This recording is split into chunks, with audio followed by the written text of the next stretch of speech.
حضرت مولا علی شیر خدا رضی اللہ تعالیٰ عنہ پیدا ہوئے تو حضور نے انہیں غسل دیا، اور جب حضور کا وصال ہوا تو مولا علی نے نبی کریم کو غسل دیا۔ میں من کنت مولاہ فعلی مولا، جس کا میں مولا اس کے علی بھی مولا۔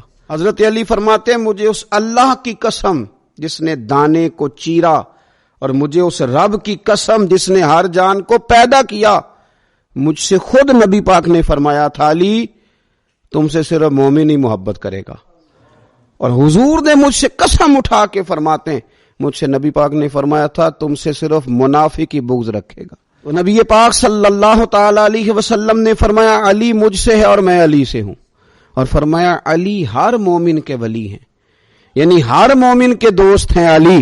حضرت سیدنا ابن عمر رضی اللہ تعالیٰ عنہ بیان کرتے ہیں کہ نبی پاک صلی اللہ تعالی علیہ وسلم نے اپنے صحابہ کے درمیان بھائی چارہ قائم کیا، مہاجرین اور انصار کو آپس میں بھائی بھائی بنایا، سب کو بھائی بھائی بنا دیا، تو حضرت مولا علی شیر خدا ہی باقی رہ گئے، تو حضرت علی نے رونا شروع کر دیا۔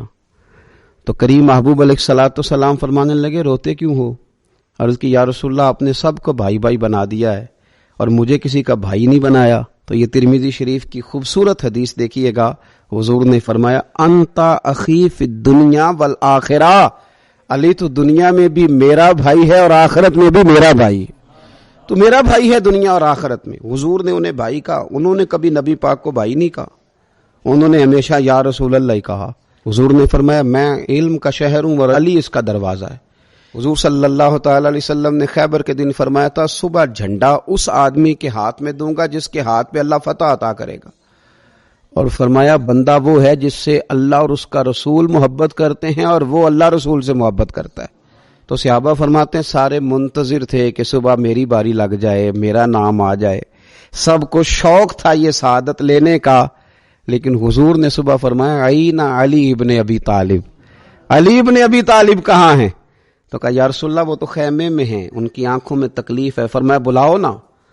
تو حضرت شیر خدا علی المرتضیٰ رضی اللہ تعالیٰ عنہ کو بلایا تو کریم نے اپنا لعاب دہن لگایا، تو حضرت علی فرماتے ہیں یوں لگا جیسے کبھی درد ہوا ہی نہیں تھا، اور پہلے سے زیادہ اللہ تعالیٰ نے آنکھوں کو روشنی عطا فرما دی۔ پھر آپ خیبر کے میدان میں لڑے، مرحب کے ساتھ لڑے اور کمال کر دیا۔ جنگ خندق میں عمر ابن عبد ود کے خلاف لڑے تو کمال کر دیا، اور خیبر کا دروازہ ایک ہاتھ سے اکھیڑ کے اتنی دور پھینکا کہ بعد میں 40 لوگ بھی اٹھاتے تھے تو ان سے اٹھایا نہیں جاتا تھا، دیواریں ہلتی رہتی ہیں اور در کانپ جاتا ہے۔ علی کا نام سن کے اب بھی خیبر کانپ جاتا ہے۔